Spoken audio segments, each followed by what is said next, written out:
Haleluya, puji Tuhan. Shalom. Shalom. Saudara banyak yang sepanjang minggu ini diberkati oleh Tuhan. Boleh angkat tangannya, boleh beri kemuliaan buat Allah kita yang dahsyat dan luar biasa.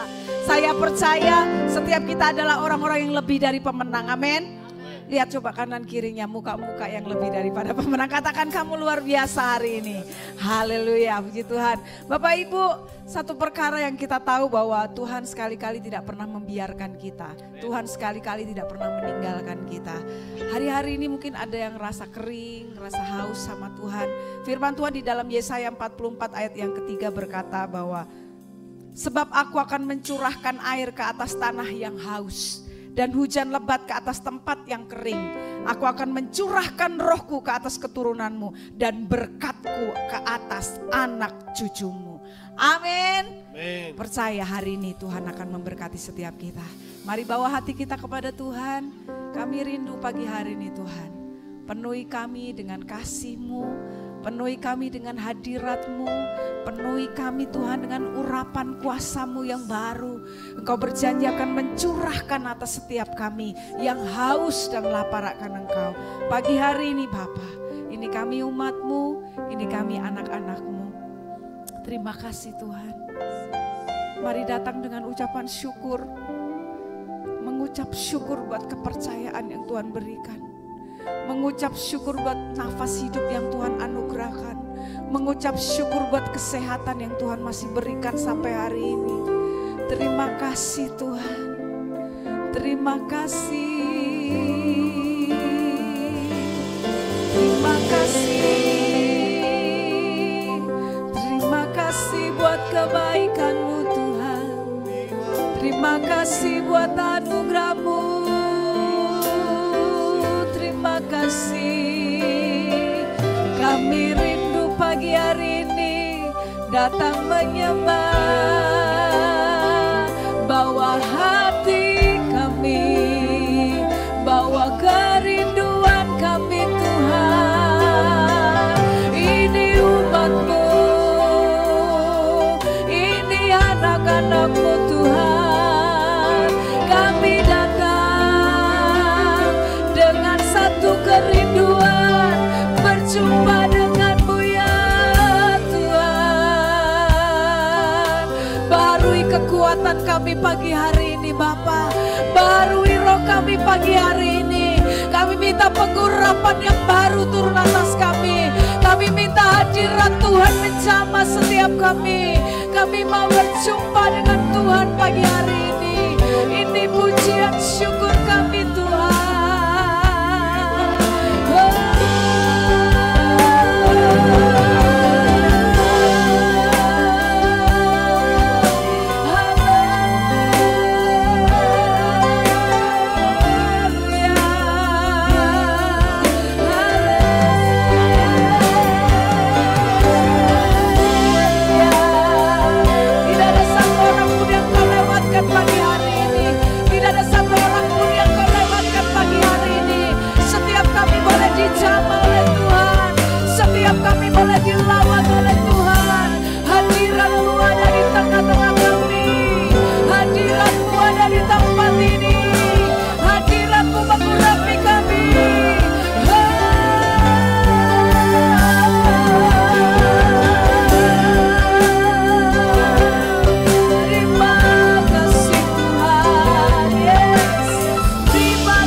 memandang Engkau Tuhan. Ku rindu memandang wajah-Mu oh Tuhan, di dalam kekudusan-Mu. Bawaku dekat dengan hadir-Mu Tuhan. Kami rindu mendengar suara-Mu. Rindu mendengar Amin. oh Tuhan, Dalam kudus-Mu sekarang. Ku rasakan kasih-Mu dan indahnya kekudusan-Mu. Penuhi dengan kasih-Mu, amin. Diam di hadirat-Mu, ku mengangkat tangan. Kami angkat tangan kami di hadapan-Mu Tuhan, dan ku bersyukur menyembah-Mu, tinggi dengan kasih-Mu. Diam di hadirat-Mu, ku rasakan biar kasih-Mu mengalir pagi hari ini Tuhan. Urapan-Mu mengalir pagi hari ini Bapa. Nikmati indahnya kekudusan-Mu.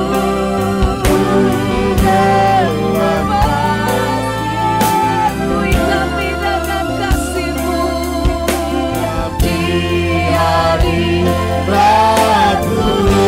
Angkat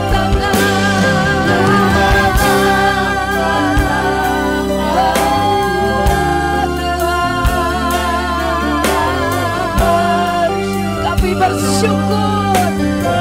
Amin.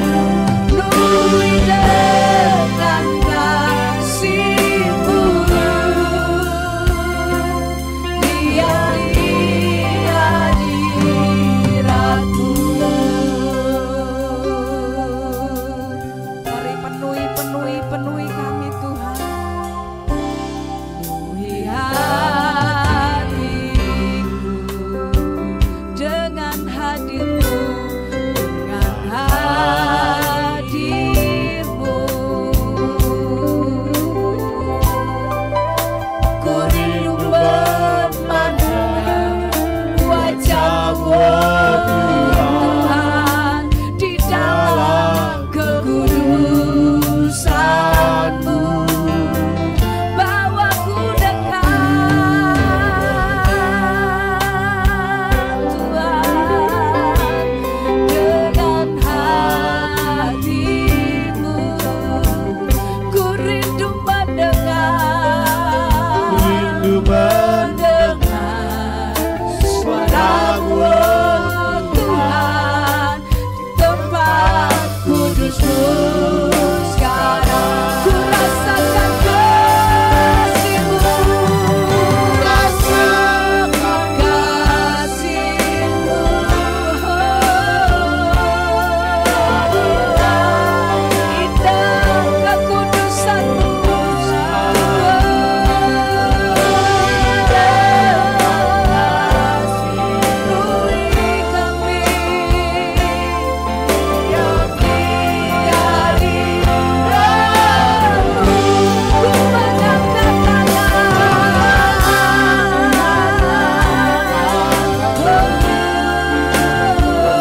Rasakan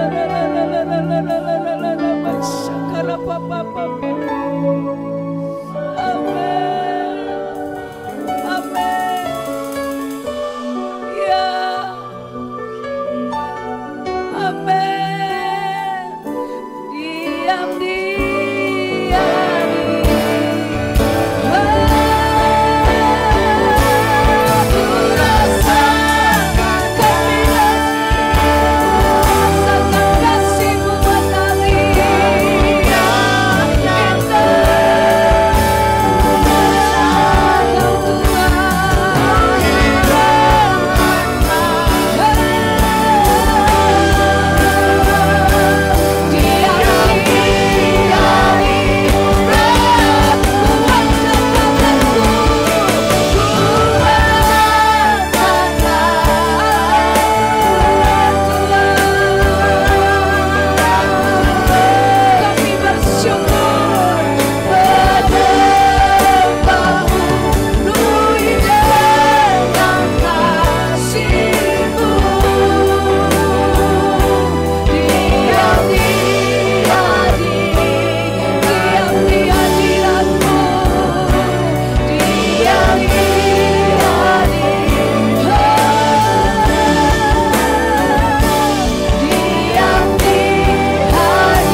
Setiap pribadi lepas pribadi boleh merasakan kasih Tuhan, boleh merasakan hadirat Tuhan, boleh merasakan kuasa Tuhan yang hadir di tengah-tengah kami Bapa.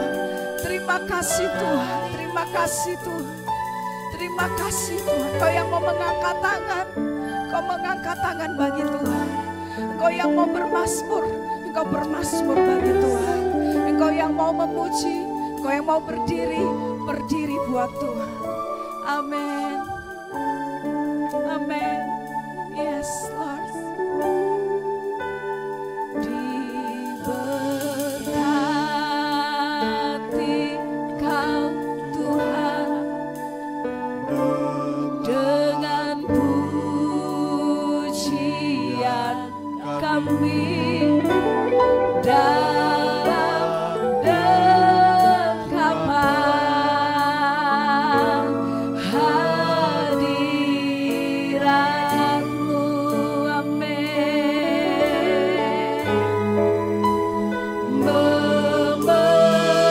Memenuhi tempat ini. Mari bangkit berdiri bersama-sama. Berkati Tuhan. Berkati Kau Tuhan. Amin. Dengan pujian kami dalam dekapan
pujian kami.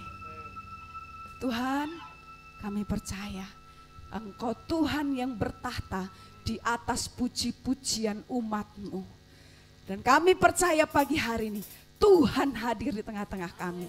Dan kami mau terus bersorak-sorai memuji Tuhan. Urapi setiap kami dalam nama Tuhan Yesus. Semua yang siap memuji Tuhan sama-sama katakan Amin.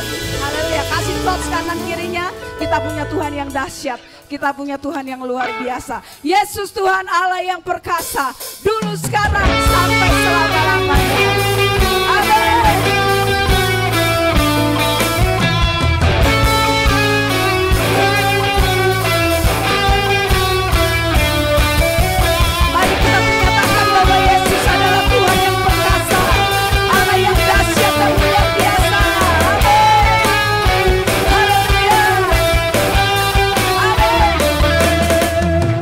Yes.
sangat dahsyat, menghancurkan musuh. Sebab Tuhan Maha besar dan sangat terpuji, yang lebih dahsyat dari segala nama.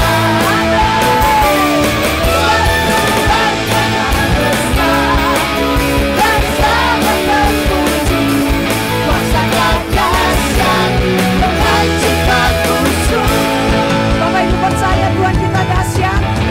Beri kemuliaan yang lebih dahsyat lagi buat Allah kita. Haleluya. Amin.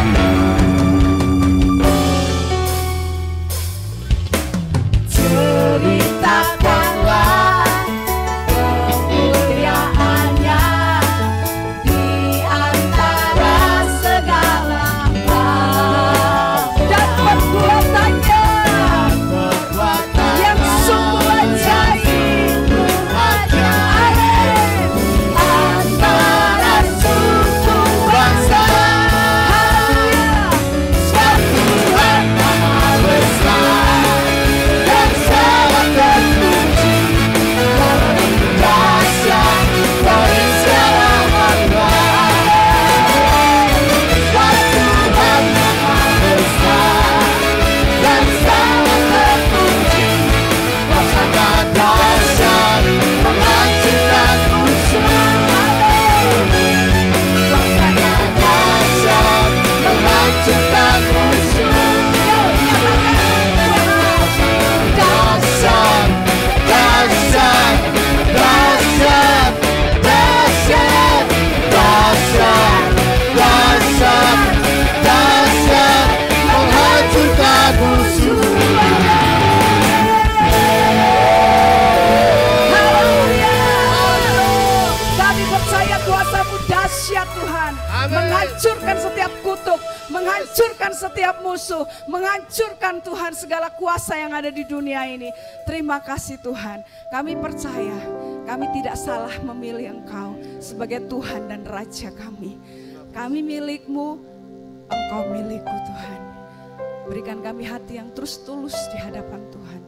Apapun yang kami kerjakan, apapun yang kami lakukan, memuji menyembah Tuhan, hadir keluar dari hati kami yang tulus. Karena Engkau setia Bapa. Terima kasih Tuhan. Haleluya. Bapa Kau setia. Yes. Takkan meninggalkan, dan ku percaya Engkau milikku. Amin. Dan ku milik-Mu. Oh, kerinduanku tinggikan nama-Mu Tuhan. Oh Yesus, karena ku tahu Engkau dalamku, Engkau dalamku, dan ku dalam-Mu.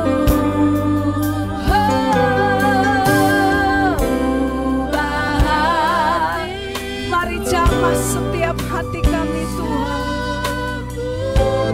Amin.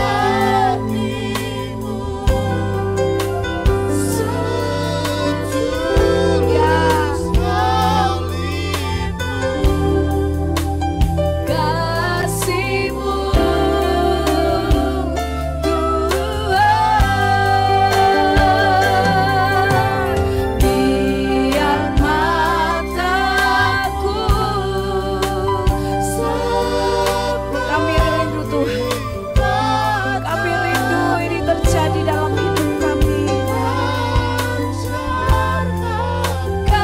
Kasih-Mu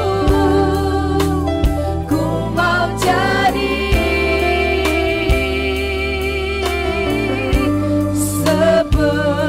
seperti-Mu. Jemaat katakan pujian ini bersama-sama. Bapa Kau setia. Kami percaya Engkau adalah Tuhan yang setia. Yes. Amin. Amin. Kami percaya Engkau milikku dan ku milikmu, kerinduanku Tuhan. Tinggikan namamu Bapa.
Kerinduan kami menjadi seperti Engkau.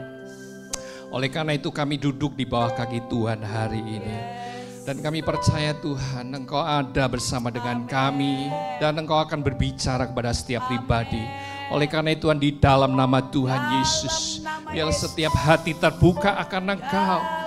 Kami percaya Tuhan, tangan Tuhan akan menjamah hidup kami Tuhan. Urapi kami semua. Dan biar pendengaran rohani kami terbuka mendengar firman Tuhan. Terpuji nama Tuhan, segala puji hormat kebesaran kami persembahkan pada Tuhan. Terpuji nama Tuhan, di dalam nama Tuhan Yesus yang percaya kita bersama-sama. Amin. Silakan duduk Bapak di sana. Saya akan menyampaikan khotbah pengajaran perihal persembahan dan persepuluhan.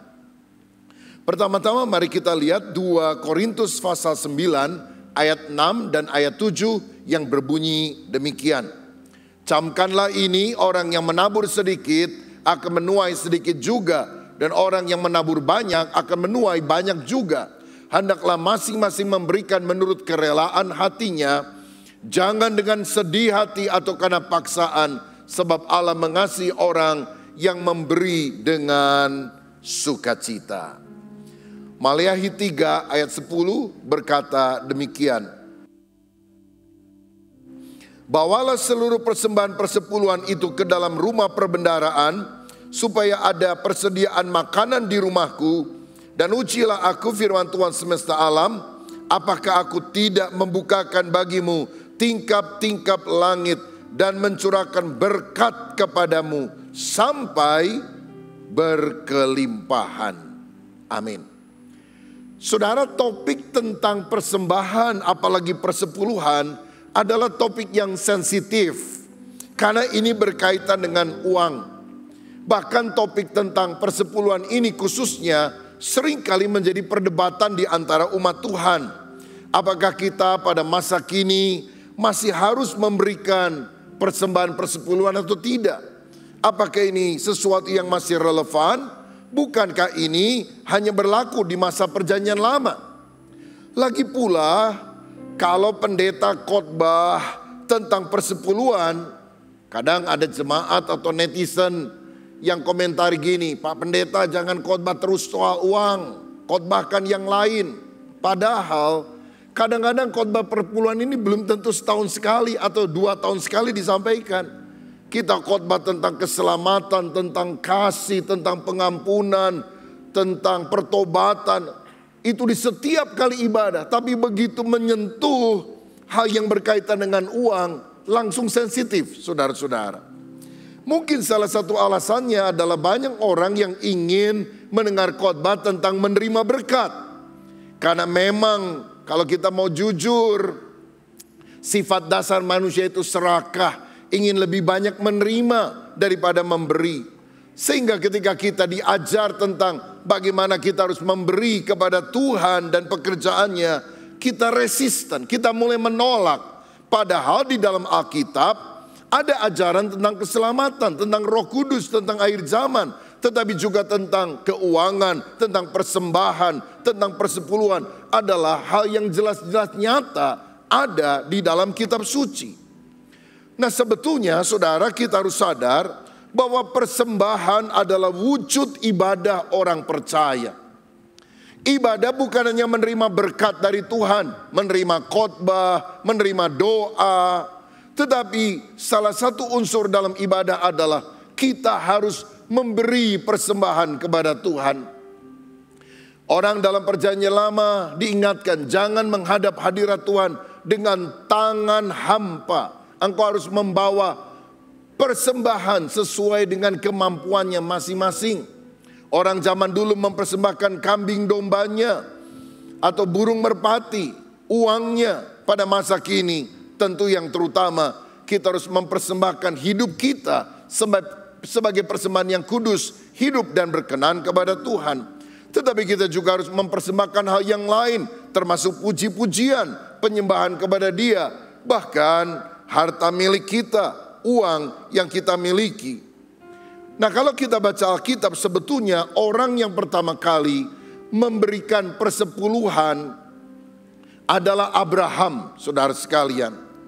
Dan Abraham memberikan perpuluhan setelah dia menang dari peperangan yang dihadapi. Dan ini merupakan wujud syukur dan kasih kepada Tuhan Allah melalui Imam Melkisedek.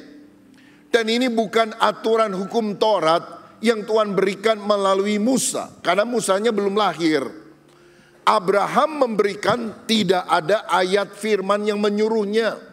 Dia memberikan karena cinta. Dia memberikan karena syukur. Dia memberikan karena kasih kepada Tuhan. Dan bukankah itu adalah sesuatu juga yang harus ada dalam hidup kita. Memberi bukan karena dipaksa. Memberi bukan sekedar karena disuruh, tapi memberi karena kecintaan kepada Tuhan. Saya mau tanya, ketika Yesus menerima pengurapan minyak dari seorang wanita yang mencurahkan minyak ke atas kaki Yesus, ada ayatnya enggak? Bahwa wanita itu harus memberi persembahan minyak narwastu yang murni. Tidak ada, saudara sekalian. Tetapi justru tindakannya itu dipuji oleh Tuhan karena apa yang dia lakukan bukan sekedar karena mengikuti peraturan sehingga dia taat. Tetapi sesuatu yang lahir dari hatinya sebagai sesuatu yang sukarela, sukacita dia lakukan karena cinta kepada Tuhan. Nah, setelah Abraham ada catatan lain tentang persepuluhan yang dilakukan juga oleh cucunya Abraham. Bapak orang percaya ini.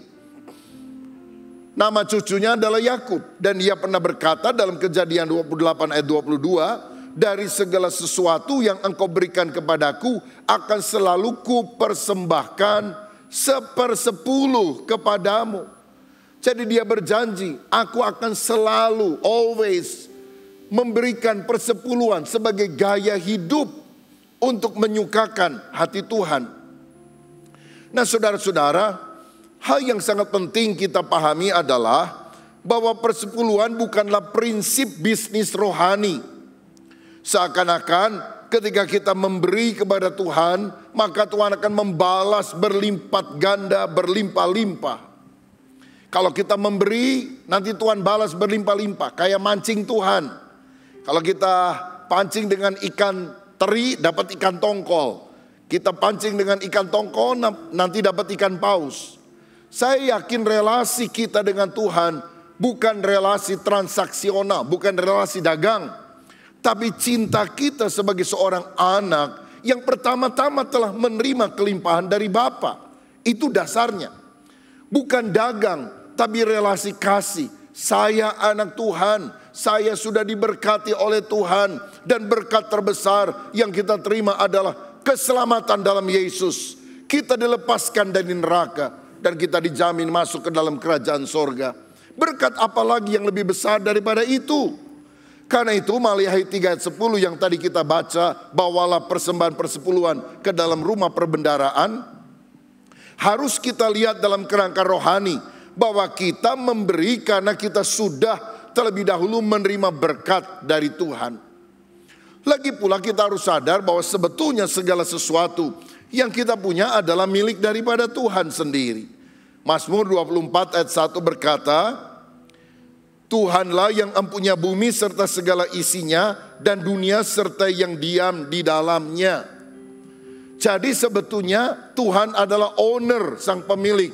Kita hanyalah manajer, pengelola, pengurus daripada milik yang Tuhan titipkan kepada kita. Dan satu kali kita harus bertanggung jawab bagaimana kita menggunakan titipan Tuhan tersebut. Saudara-saudara, berarti kita nggak punya hak milik. Kita hanya punya hak pakai dalam kehidupan. Karena semua milik kita berasal dari Tuhan. Siapa yang setuju? Semua milik kita adalah milik Tuhan. Amin saudara. Milik Tuhan. Katakan bersama saya, milik Tuhan. Yang melihat dari secara online juga saudara boleh ketik sekarang. Milik Tuhan ya. Ucapkan bersama atau ketik bersama. 2, 3. Milik Tuhan. Bukan cuma uang kita, mobil kita, rumah kita. Diri kita ini pun adalah milik Tuhan. Amin saudara. Dan bukankah sebagai milik Tuhan kita harus gunakan untuk kemuliaan nama Tuhan. Nah di dalam masa perjanjian baru Tuhan Yesus pernah mengecam orang-orang yang membayar persepuluhan tapi motivasinya salah. Ritual regalistik. Artinya ya melakukan secara ritual aja, memang harus demikian. Secara legalistik. Artinya hukumnya begitu. Awas lu. Kalau nggak ngasih nanti dihukum sama Tuhan. Saudara-saudara, motivasi yang baik kemudian menjadi hilang. Lalu ketika kita melakukan persepuluhan seakan-akan kita lebih rohani dari orang-orang lain yang tidak melakukannya.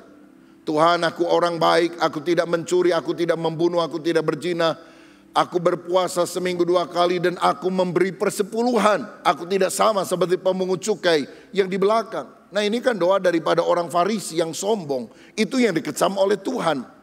Yang dikecam oleh Tuhan bukan persepuluhannya, tetapi motivasinya yang keliru. Yang mengabaikan hal yang lebih esensial, yang lebih penting. Apa itu? Keadilan, belas kasihan, kesetiaan. Menurut Lukas 11 ayat 42. Jadi jangan saudara kasih perpuluhan, tapi engkau menindas orang-orang yang ada di sekitarmu. Jangan engkau memberi perpuluhan, tapi saudara kejam kepada saudara-saudara dan orang-orang yang lain. Bukan berarti perpuluhannya salah, bukan berarti perpuluhannya tidak boleh. Tetapi kasih, keadilan, kesetiaan, belas kasihan, itu mesti ada dalam kehidupan kita. Karena ingat, motivasi memberi persembahan persepuluhan adalah kasih. Sehingga ketika sesuatunya dilakukan tapi motivasinya bukan kasih, maka itu adalah sesuatu yang keliru, saudara. Orang ngasih 1 miliar kepada orang lain, bukan karena mengasihi, tapi motivasinya supaya proyeknya diluluskan. Padahal mestinya ini hitam jadi putih. Itu nggak boleh, saudara. Itu korupsi, ditangkap KPK. Karena motivasi yang benar adalah motivasi yang lahir dari keadilan, belas kasihan, dan kesetiaan. Nah, jika demikian pertanyaannya adalah apakah kini persepuluhan sudah tidak berlaku lagi dan hanya berlaku pada zaman perjanjian lama? Matius 23 ayat 23, di sana Yesus berkata, yang satu harus dilakukan, apa itu yang harus? Persepuluhan, dan yang lain jangan diabaikan. Yang lain yang jangan diabaikan adalah apa? Keadilan, belas kasihan, kesetiaan. Saya tahu bahwa topik ini sekali lagi mengandung pro dan kontra. Ada orang bilang enggak, itu prinsip perjanjian lama. Cuma saya punya iman sederhana begini. Apa yang Yesus ngomong itu yang saya dengar. Walaupun yang ngomong yang lain teolog yang luar biasa, profesor, doktor, karburator, kotor, bocor. Tapi kalau bukan Yesus, saya tetap pegang omongan Yesus. Dan Yesus bilang apa? Yang satu harus dilakukan, persepuluhan, dan yang lain jangan diabaikan. Berarti kita membawa persembahan persepuluhan, tapi motivasinya benar. Motivasinya kasih. Motivasinya taat kepada Allah dan segala perintahnya. Bukan transaksional seperti dagang. Saya memberi sekian, Tuhan katanya engkau akan memberkati 30, 60 sampai 100 kali lipat ganda. Saya kasih 1 juta. Saya tunggu dalam 1 bulan apakah saya akan balik 100 juta atau tidak. Kalau tidak, saya tuntut kembali itu uang persembahan saya 1 juta ke gereja. Nah, ini kan jelas satu motivasi yang salah, tidak mengerti akan firman Tuhan. Saudara-saudara, saya belajar mengembalikan persepuluhan dari usia 9 tahun sampai sekarang. Kalau saya dapat uang 100.000, saya sisihkan 10.000 rupiah untuk Tuhan. Kalau saya dapat 1 juta, saya sisihkan 100.000 rupiah. Dibawa ke gereja, dipersembahkan untuk pekerjaan Tuhan. Dan itu saya lakukan dari sejak kecil sampai sekarang. Jadi walaupun orang kadang berdebat, ini continue atau discontinue, masih berlaku ataukah persepuluhan sudah tidak berlaku dalam zaman perjanjian baru. Saya nggak terlalu banyak pusing karena saya adalah praktisi dalam mentaati kebenaran firman.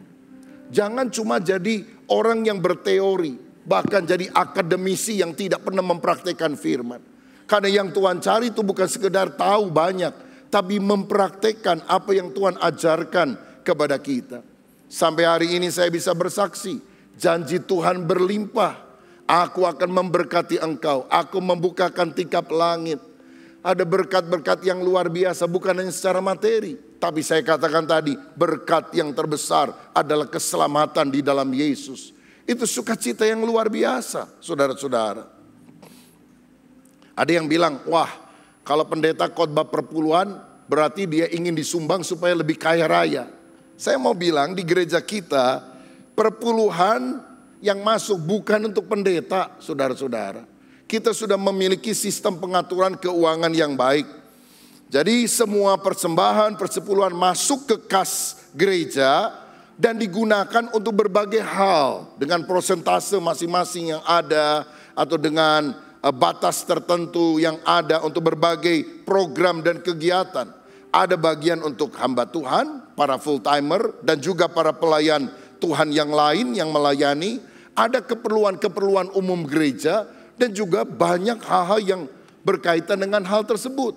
Jadi persembahan dan persepuluhan masuk semuanya ke kas, digunakan untuk misi, diakonia, digunakan untuk berbagai hal termasuk pembangunan gereja yang membutuhkan dana yang sangat besar. Nah karena itu mari kita memiliki motivasi mengasihi Tuhan. You can give without loving, but you can love without giving. Saudara bisa memberi tanpa cinta, tapi engkau tidak bisa mencintai tanpa memberi.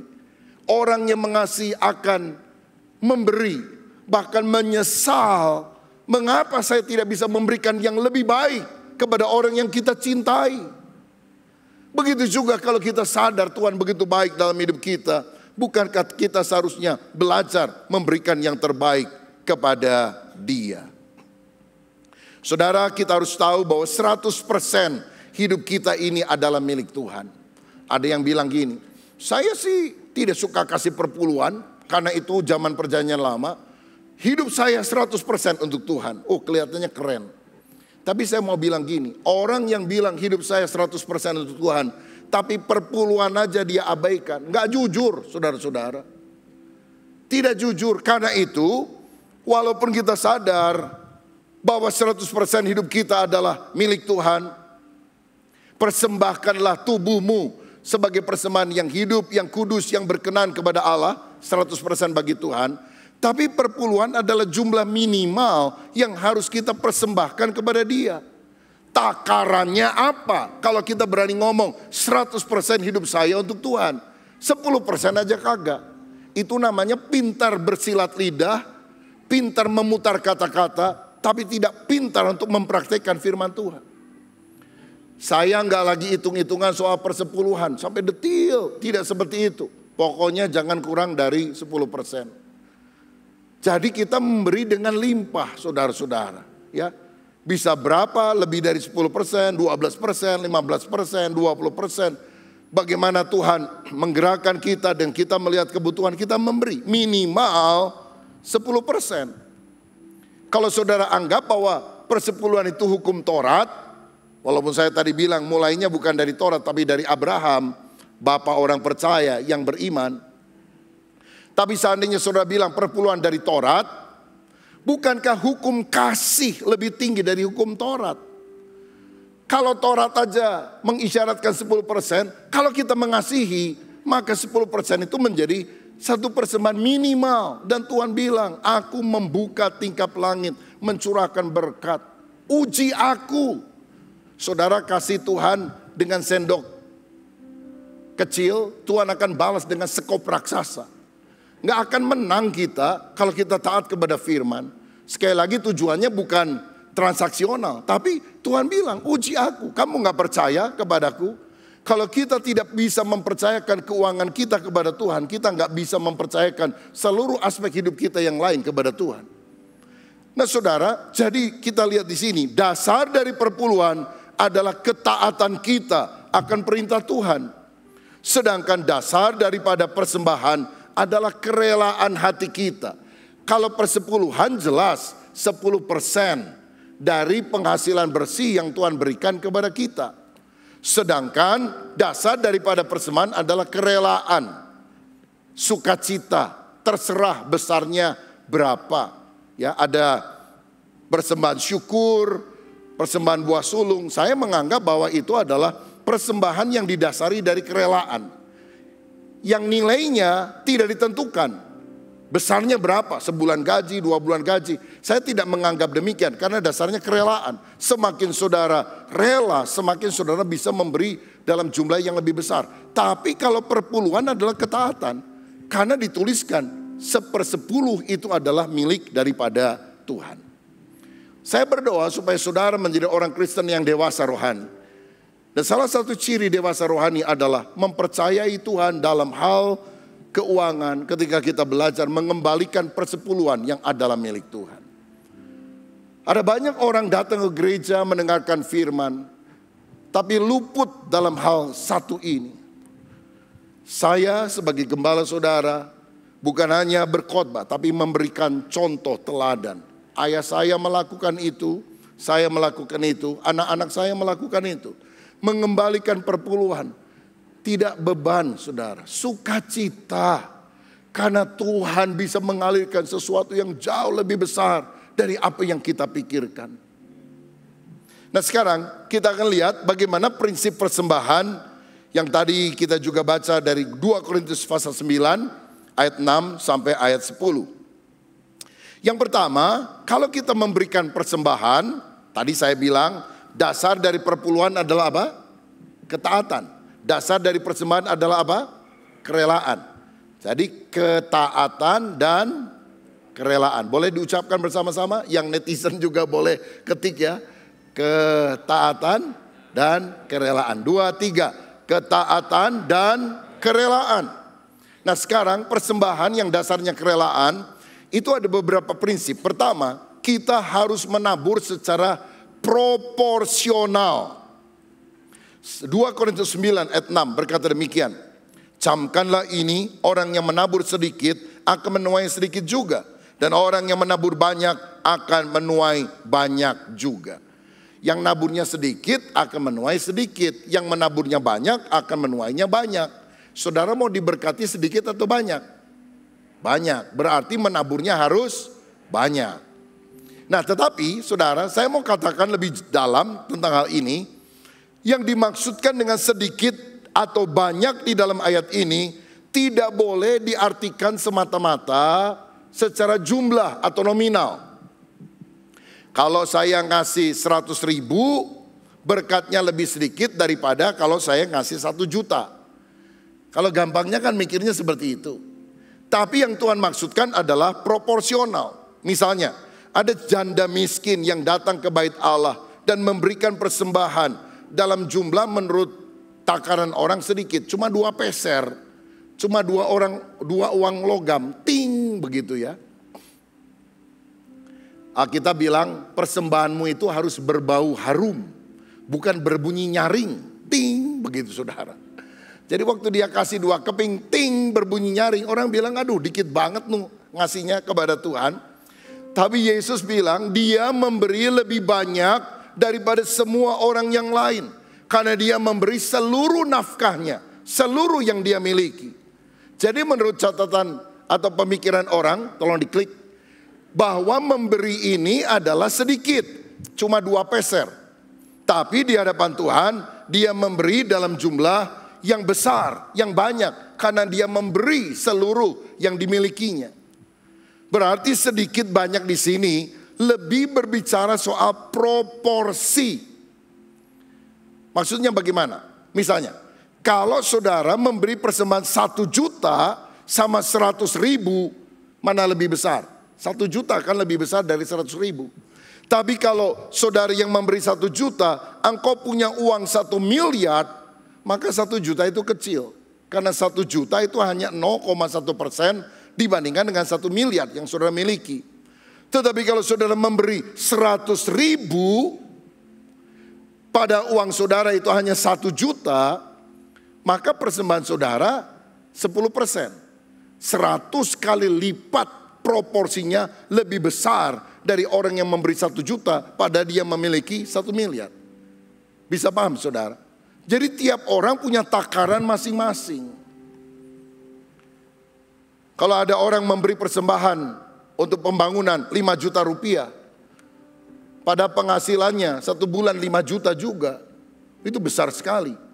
Sedangkan ada orang lain memberi 5 juta, pada dia konglomerat yang hartanya mungkin 50 miliar. Maka 50 juta ini proporsinya dari konglomerat itu kecil dibandingkan dengan orang yang gajinya 5 juta. Tapi dia berani berkorban memberikan 1 bulan gajinya untuk persembahan pembangunan. Jadi sedikit atau banyak adalah proporsi kita. Saudara, Paulus berkata, camkan ini, siapa menabur sedikit menuai sedikit, siapa menabur banyak menuai banyak. Kenapa dia pakai kata menabur untuk padanan memberi secara keuangan? Karena Paulus ingin melihat bahwa pemberian itu bukan sesuatu yang merugikan, sesuatu yang hilang. Kalau saya memberi berarti hilang, saya nggak punya apa-apa. Tapi sebaliknya Rasul Paulus ingin agar kita memahami bahwa kalau kita menabur itu akan tumbuh di kemudian hari. Kita akan mendapatkan berkat bukan bagi diri kita sendiri, tapi juga bagi orang lain.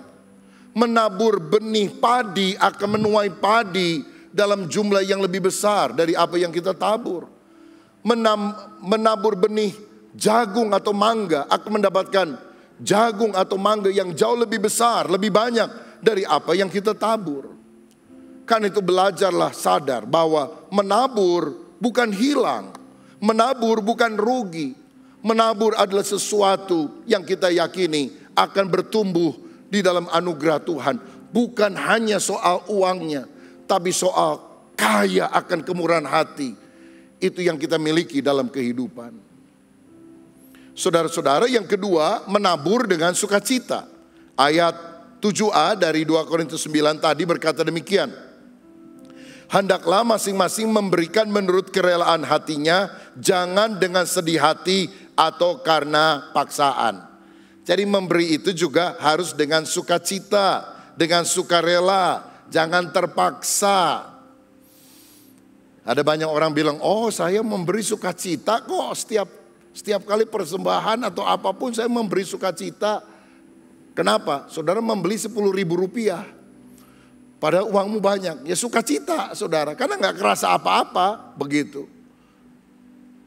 Kadang-kadang, saya kemarin ini dengan Pak Yanto saya tadi bilang ke Australia. Itu kalau kita mau parkir di City, biaya parkirnya mahal banget saudara sekalian. Bisa sejam itu $15, $20 ya. Kadang-kadang kita bisa memberi persembahan lebih kecil dari yang kita berikan kepada tukang parkir. Jadi ya memang memberinya dengan sukacita, tidak terpaksa karena kecil banget saudara. Nggak ada artinya, nggak ada nilainya begitu. Karena kita memberi asal-asalan, ala kadarnya. Padahal kita sudah diberkati dengan berkat yang jauh lebih besar. Nah Tuhan mau kita memberi dengan sukacita, tapi ayat tadi sebelumnya berkata, camkan ini. Yang memberi sedikit menuai sedikit, yang memberi banyak menuai banyak. Jadi Tuhan mendorong kita supaya kita menabur lebih banyak, tapi dilakukan dengan sukacita. Dunia mengajarkan satu prinsip yang intinya begini, dengan pengorbanan sekecil-kecilnya bisa mendapatkan keuntungan sebesar-besarnya. Orang yang kuliahnya ekonomi biasanya ngerti prinsip ini. Dengan pengorbanan atau modal sekecil-kecilnya bisa mendapatkan keuntungan sebesar-besarnya. Tapi Yesus mengajarkan satu nilai yang berbeda. Kisah 20 ayat 35. Adalah lebih berbahagia memberi daripada menerima. Nah ayat ini kalau kita tidak lahir baru, tidak tumbuh secara rohani, ini ayat yang gak masuk akal. Hanya orang yang hatinya telah diubah oleh Tuhan, berubah sifatnya dari egois, serakah, hidup bagi diri, sekarang menabur untuk kemuliaan nama Tuhan. Sakius sebelum bertobat, dia memeras orang, dia merugikan orang. Setelah dia bertobat, dia bilang apa? Orang yang telah kuperas, aku ganti 4 kali lipat. Dan setengah harta yang aku miliki, aku berikan kepada orang-orang miskin. Pertobatan membuat hati kita jadi generous, murah hati. Ada banyak orang Kristen, katanya saya cinta Tuhan, pakailah hidupku tapi jangan uangku. Kenapa? Mungkin karena waktu dia dibaptis, dompetnya dia titipkan sama teman. Sehingga waktu dibaptis cuma badannya doang, dompetnya gak bertobat, saudara-saudara. Jadi mungkin baptisan yang akan datang kita baptis sama dompet-dompetnya sekalian. Martin Luther, seorang reformator dari Jerman berkata, bertobat itu artinya pertama membuka hati, kedua membuka dompet. Karena di mana hartamu berada, di situ juga hatimu berada. Engkau akan mengalami the joy of giving, sukacita waktu memberi. Karena apa? Karena ketika kita belajar berbahagia memberi daripada menerima, kita mengalami berkat Allah yang luar biasa. Saudara, kita bekerja sama dengan satu lembaga di Amerika Serikat yang menamakan diri sebagai Journey of Generosity, ya, perjalanan kemurahan hati. Ini didirikan para konglomerat Amerika Serikat untuk menunjukkan, membagikan kebahagiaan yang mereka dapatkan ketika mereka memberi untuk Tuhan. Dan kemana-mana mereka pergi ke seluruh dunia, saudara sekalian, mereka tidak menerima bayaran atau apapun, mereka tanggung semua biaya yang ada hanya untuk membagikan nilai-nilai ini. Ya, di gereja kita ada beberapa orang yang sudah pernah mengikuti hal tersebut, nggak usah bayar apa-apa, saudara, tinggal di hotel yang bagus, dapat makanan yang enak, supaya kita belajar bahwa sukacita yang sejati itu bukan menuntut, tapi belajar memberi. Dalam masa kepengurusan saya di Sinode GBI, mulai dari tahun yang lalu kita mulai memberikan gereja kepada orang-orang di tengah masyarakat. Jadi kalau ada gereja di desa jelek banget, umurnya sudah 10 tahun kira-kira, yang sudah berusaha membangun gereja, nggak punya uang, nggak mampu, kita bangunin, saudara. Bukan kasih duitnya, kita bangunkan sampai mereka tinggal terima kunci, saudara-saudara. Dan Paskah yang lalu atau Agustus yang lalu misalnya, kita meresmikan Paskah yang lalu 5 gereja, Agustus bulan lalu kita meresmikan 10 gereja. Nah enaknya dengan zaman sekarang saya hanya pakai Zoom. Saya nggak usah keliling-keliling ke 10 gereja yang diresmikan. Saya di rumah pakai Zoom, saya bilang pada hari ini ada 10 gereja diresmikan. Gereja di NTT, gereja di Sumba, gereja di Maluku Utara. Saya sebut nama desanya masing-masing. Dan setelah 10 disebutkan, saya resmikan dalam nama Bapa, Putra, dan Roh Kudus, dalam nama Tuhan Yesus Kristus. Amin. Begitu. Jadi yang turun ke sana ada orang-orang yang hadir, ketua badan pengurus daerahnya hadir. Saya dari rumah saja, saudara. Inilah enaknya hidup dalam zaman online. Haleluya. Jadi nggak usah pergi ke 10 tempat, tapi kita bisa meresmikan 10 gereja sekaligus pada waktu yang sama. Dan banyak di antara mereka yang menangis. Karena saya bilang begini pada waktu Paskah yang lalu. Bapak Ibu jemaat, saya akan muncul dari layar Zoom, saudara-saudara. Jemaatnya kumpul, pengurus di daerah kumpul. Selamat Hari Paskah. Dan kami dari Sinode GBI ingin memberikan hadiah Paskah untuk Anda. Sebuah gedung gereja baru. Nikmatilah, tapi biar ini juga memacu Anda untuk melayani, memberitakan Injil lebih giat. Agar lebih banyak jiwa-jiwa datang kepada Tuhan Yesus. Banyak orang nangis, saudara sekalian.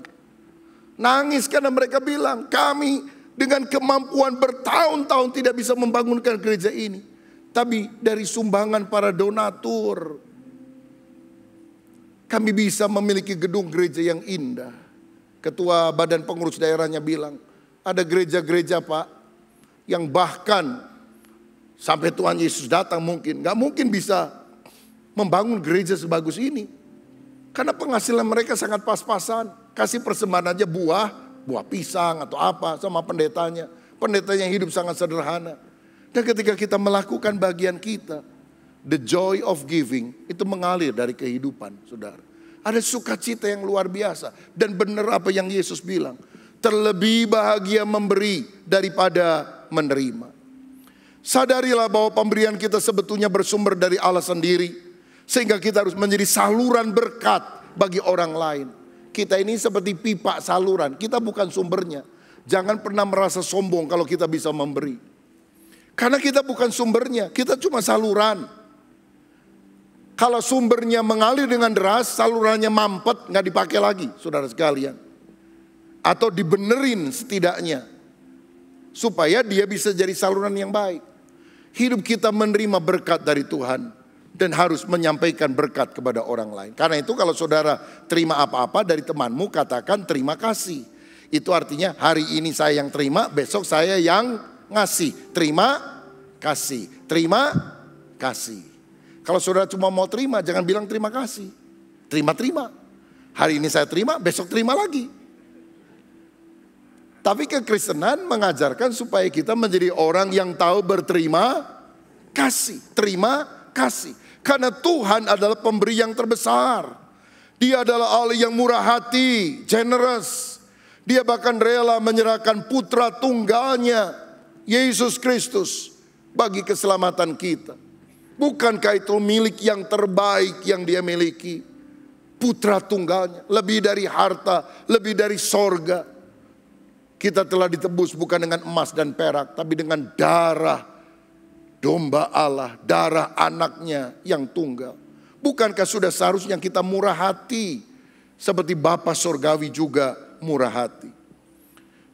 Berdoalah saudaraku, supaya benih keserakahan yang melekat ketika manusia jatuh ke dalam dosa, dicabut dalam nama Yesus dari hati kita. Hidup kita cuma sekali, apa yang kita miliki akan kita tinggalkan pada waktu kita dimakamkan di lubang kubur. Tapi apa yang kita tabur di ladang Tuhan itu akan kekal selama-lamanya. Karena itu belajarlah memiliki hati yang berkemurahan. Yang terakhir, yang ketiga, kita juga harus belajar menabur dengan iman. Pertama tadi, menabur secara proporsional. Yang kedua, menabur dengan sukacita. Dan yang ketiga, menabur dengan iman. Ayat 10 dari 2 Korintus 9, Ia yang menyediakan benih bagi penabur dan roti untuk dimakan. Lihat dua hal ini, benih bagi penabur dan roti untuk dimakan. Ia juga akan menyediakan benih bagi kamu dan melipat gandakannya dan menumbuhkan buah-buah kebenaranmu. Saudara-saudara, ketika kita mentaati perintah Tuhan dengan cara memberi atau menabur, sebetulnya kita sedang mempraktikkan iman kepada Tuhan. Alkitab tadi bilang ada roti untuk dimakan, tapi juga ada benih untuk ditabur. Yang kemudian taburan kita akan kita tuai kelak dan berguna bagi diri kita dan bagi orang lain. Roti untuk dimakan, benih untuk ditabur. Boleh ucapkan bersama dengan saya, roti untuk dimakan, benih untuk ditabur. Sekali lagi 2, 3, roti untuk dimakan, benih untuk ditabur. Yang lihat secara online juga boleh tulis, roti untuk dimakan, benih untuk ditabur. Jadi ada berkat yang kita makan, yang kita nikmati, habis. Kita senang karena makanan itu enak, nikmat. Itu roti untuk dimakan. Tapi ingat, ada benih yang harus ditabur. Jangan makan roti sama benihnya sekalian. Karena benih itu bukan untuk dimakan, benih untuk ditabur.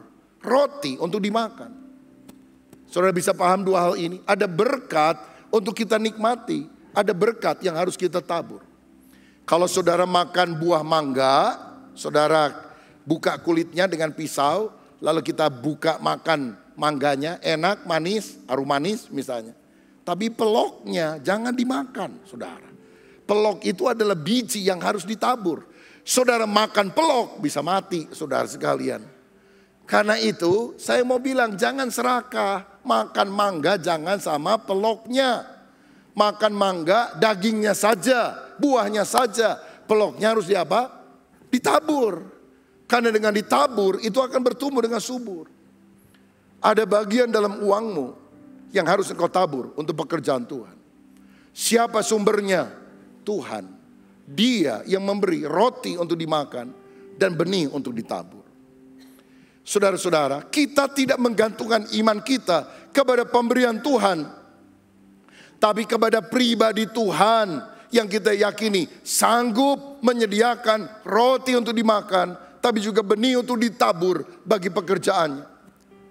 Sehingga ada waktunya, misalnya ketika pembangunan gereja atau ada proyek misi atau apapun, saya tidak punya uang yang cukup besar untuk saya tabur di ladang Tuhan. Tapi saya doa bersama dengan istri. Kita menabur 1 miliar misalnya. Dan itu adalah janji iman, saudara. Saya belum punya sekarang, tapi saya yakin dalam kurun waktu tertentu Tuhan akan menyediakan dananya dengan cara yang ajaib, dengan cara yang luar biasa. Dan ada mujizat yang aneh-aneh yang saya terima. Dan saya tahu waktu saya terima berkat besar itu bukan untuk saya. Itu benih yang Tuhan berikan untuk saya salurkan bagi pekerjaan Tuhan. Waktu saya pernah janji iman untuk pembangunan 1 miliar, saya udah kumpulkan keluarga, anak-anak, kita jual rumah ya. Karena uang kita gak cukup nih untuk membayar janji iman. Anak-anak bilang, waduh sayang juga kalau rumah dijual. Gimana Pih kalau janji iman dilunasi tapi gak usah jual rumah? Lagi caranya gimana? Ya kita doa. Saudara-saudara, dan dalam waktu beberapa saat kemudian, ada orang-orang yang menitipkan berkat. Pak, ini ada berkat ya. Dia bisa kasih 200 juta loh saudara sekalian.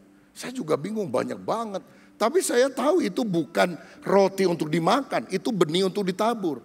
Saya bilang terima kasih Pak, saya kembalikan perpuluhan ke gereja 20 juta. Yang lainnya saya bayarkan untuk janji iman saudara sekalian. Dan ada hal-hal yang lain, berkat-berkat yang luar biasa yang tidak masuk akal. Sampai akhirnya lunas tuh 1 miliar saudara. Setelah lunas 1 miliar, gak ada berkat kejutan seperti itu saudara sekalian. Kenapa? Saya tahu bahwa kita makan secukupnya. Tapi benih untuk ditabur itu bisa berkelimpahan loh saudara. Saya mau berdoa bagi saudara hari ini. Siapa yang mau mengalami pengalaman iman? Aku mau dapat dari Tuhan. Bukan hanya berkat untuk dimakan. Karena itu kan doa saudara setiap hari. Berikanlah kami pada hari ini makanan kami secukupnya. Our daily bread. Roti kami sehari-hari untuk dimakan. Itu kan doa setiap hari. Doa yang diajarkan oleh Yesus. Tapi hari ini beranikah saudara berkata, Tuhan, aku minta berkat-Mu. Bukan cuma roti untuk dimakan, tapi benih untuk ditabur. Dan aku sadar kalau aku terima berkat yang besar, sesuatu yang luar biasa, sesuatu yang aku sisihkan dari apa yang aku miliki sebagai benih, itu kemampuannya dari Tuhan. Siapa yang mau didoakan untuk saudara mengalami pengalaman iman ini? Terima berkat bukan untuk dimakan tapi untuk ditabur. Amin saudara sekalian. Dan waktu engkau menyediakan hati untuk itu, pengalaman iman yang tidak pernah engkau alami akan terjadi. Engkau akan mengalami breakthrough, terobosan dalam hal memberi kepada Tuhan. Saya baca ayat penutup, ayat terakhir, Amsal 11 ayat 24 dan ayat 25 yang berkata demikian. Ada yang menyebar harta tetapi bertambah kaya, ada yang menghemat secara luar biasa namun selalu berkekurangan. Siapa banyak memberi berkat, diberi kelimpahan. Siapa memberi minum, ia sendiri akan diberi minum. Saudara mau hidup dalam kelimpahan? Kita bilang siapa banyak memberi berkat, diberi kelimpahan. Berdoalah supaya engkau mendapatkan berkat. Roti untuk engkau makan, berkat yang kau nikmati. Tapi juga apa? Benih untuk engkau tabur. Sebagai penutup saya ajak saudara melihat sebuah video klip yang mungkin beberapa minggu lalu saudara juga lihat. Kalau saudara ingin menabur, ada satu proyek yang Tuhan berikan kepada kita untuk kita kerjakan bersama. Pembangunan The Journey. Dan saudara bisa berdoa, Tuhan biar ini menjadi proyek di mana aku mengalami pengalaman iman. Minta benihnya dari Tuhan. Benih itu bukan dari kita, itu dari Tuhan. Tuhan yang kasih saudara. Saudara ingat ketika orang Mesir itu mengalami kelaparan pada zaman 7 tahun masa kelaparan. Mereka bilang kita bisa mati nih kalau kita nggak punya makanan. Lalu Firaun melalui Yusuf memberikan kepada mereka benih untuk ditabur. Benihnya itu berasal dari raja. Dan ketika mereka tabur mereka hidup. Benihnya bukan berasal dari mereka. Saya mau doa. Kalau engkau sungguh-sungguh punya langkah iman, engkau bilang, aku mau terima benih untuk ditabur. Dan engkau akan mengalami terobosan luar biasa. Tuhan Yesus memberkati kita semua. Ku yakin saat kau berfirman, ku menang saat kau bertindak. Hidupku hanya ditentukan oleh perkataanmu. Amin. Ku aman karena kau menjaga.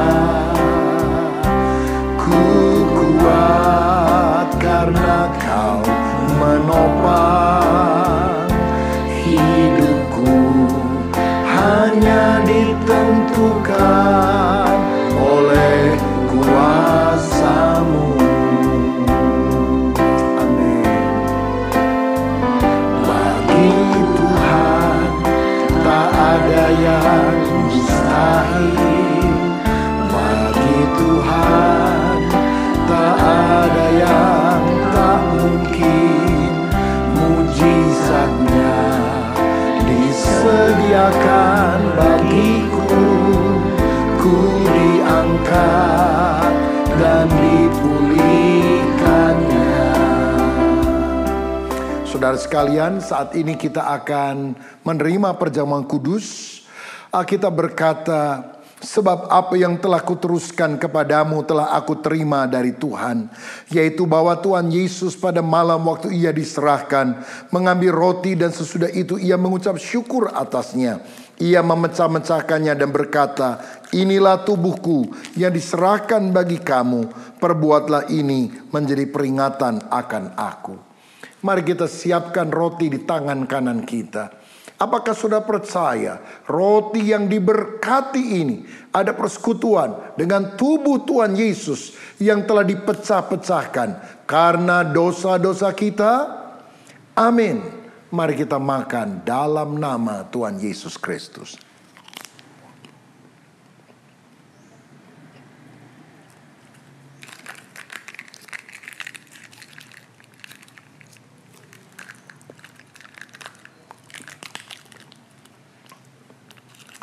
Selanjutnya firman Tuhan berkata, demikian juga ia mengambil cawan sesudah makan, lalu berkata, cawan ini adalah perjanjian baru yang dimateraikan oleh darahku. Perbuatlah ini setiap kali kamu meminumnya menjadi peringatan akan aku. Sebab setiap kali kamu makan roti ini dan minum cawan ini, kamu memberitakan kematian Tuhan sampai ia datang. Apakah saudara percaya anggur yang sudah diberkati adalah persekutuan dengan darah Tuhan Yesus Kristus yang telah dicurahkan untuk menebus kita dari segala dosa? Amin. Mari kita minum dalam nama Tuhan Yesus. Terima kasih Tuhan untuk kebaikan-Mu, untuk penebusan-Mu, untuk apa yang sudah Engkau lakukan. Biar hidup kami selalu bergantung kepada kebenaran firman-Mu. Bagi Tuhan tak ada yang mustahil. Bagi Tuhan tak ada yang tak mungkin. Mujizatnya disediakan bagiku. Ku diangkat dan dipulihkannya. Ku diangkat dan dipulihkannya. Ku diangkat dan dipulihkannya. Bapa, terima kasih untuk firman-Mu, juga terima kasih untuk perjamuan kudus. Di dalam nama Yesus, amin.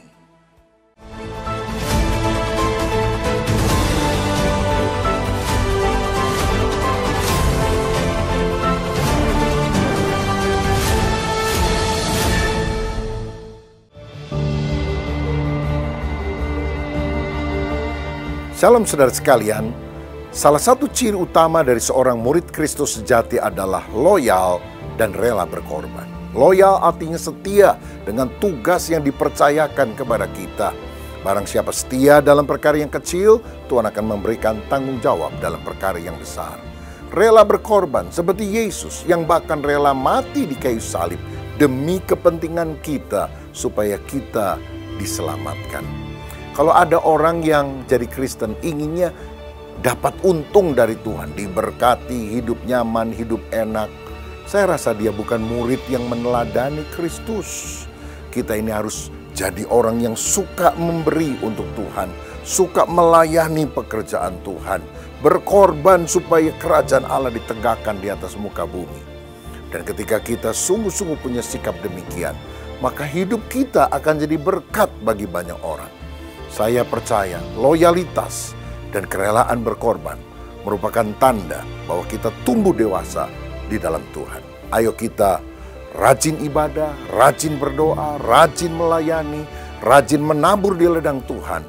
Mau berkorban karena ada pahala abadi yang Tuhan berikan bagi kita. Tuhan memberkati.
Sidang jemaat, mari angkat tangan, siapkan hati dan terimalah berkat dari Tuhan. Tuhan memberkati rumah tanggamu, Tuhan memberkati pekerjaanmu, Tuhan memberkati keuanganmu, Tuhan memberkati kesehatanmu, dan Tuhan memberkati pertumbuhan rohanimu. Terimalah berkat daripada Allah Bapa, cinta kasih dalam Tuhan Yesus Kristus, dan melalui persekutuan yang indah dalam kuat kuasa Roh Kudus, tinggal tetap menyertai kita mulai pagi hari ini sampai Maranatha. Yesus Kristus datang pada kali yang kedua, menjemput kita di awan-awan yang percaya dan sudah diberkati Tuhan. Mari katakan amin. Sebab Kau besar, perbuatanmu ajaib, tiada seperti Engkau.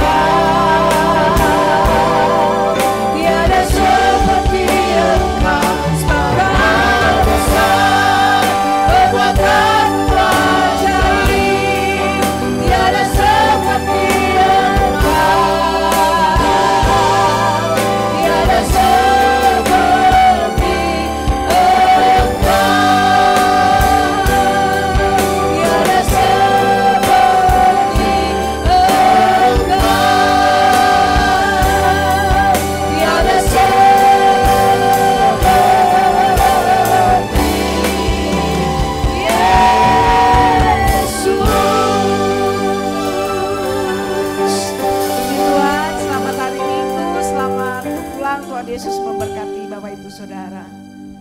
Yesus Tuhan Allah yang